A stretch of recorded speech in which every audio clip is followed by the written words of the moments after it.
Mudança na taxa de juros, o que eu acho?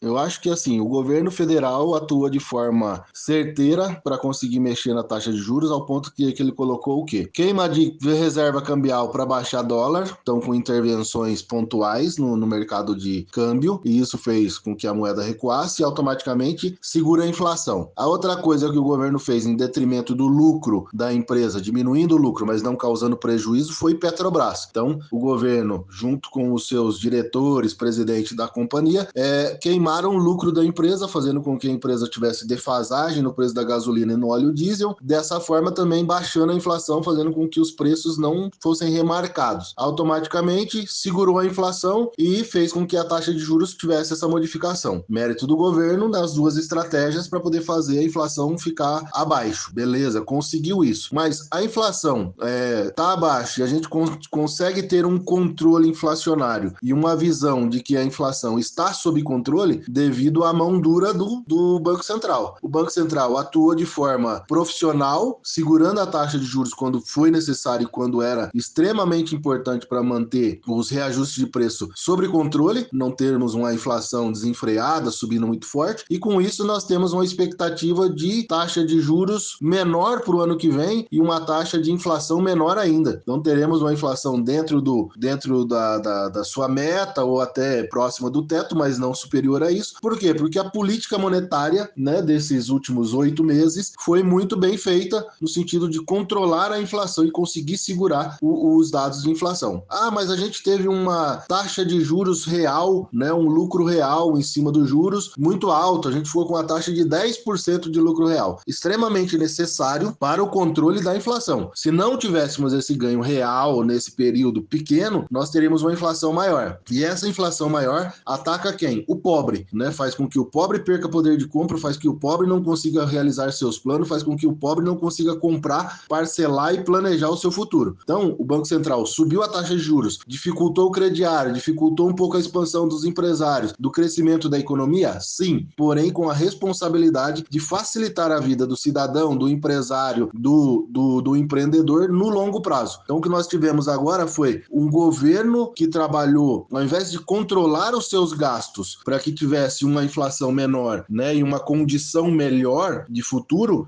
o governo, pelo contrário, ele continuou gastando e o que ele faz? Diminui a gasolina, o combustível, atua ali, porque ele sabe que é um dos controladores, o preço administrado é uma das coisas que impulsiona ou recua também a inflação, e trabalhou no câmbio, né, com a venda de reservas pontualmente, interferindo um pouco no câmbio, fazendo com que isso, o governo tivesse uma perspectiva de recuo da inflação. E esse recuo aconteceu e, devido a isso, tem uma queda na taxa de juros de 0,5% agora no começo de agosto. Mas o governo atuando de uma forma para tentar segurar os custos para a inflação e o Banco Central fazendo o seu papel de manter a taxa de juros alta até o momento oportuno, que é agora, para poder fazer essa modificação. Ah, mas isso é mérito dos diretores, é mérito de pressão política, é mérito de pressão econômica? Não. Isso é estratégia, conhecimento econômico e conhecimento político de como é que a taxa de juros deve ser mantida para um controle inflacionário. Então isso é controle técnico, não é politicagem, não é pressão, não é eu acho. É baseado em dados técnicos, em dados reais da economia e de como é que a economia funciona. Por isso, nós tivemos uma taxa de juros, uma queda de 0,5% na taxa de juros nesse momento.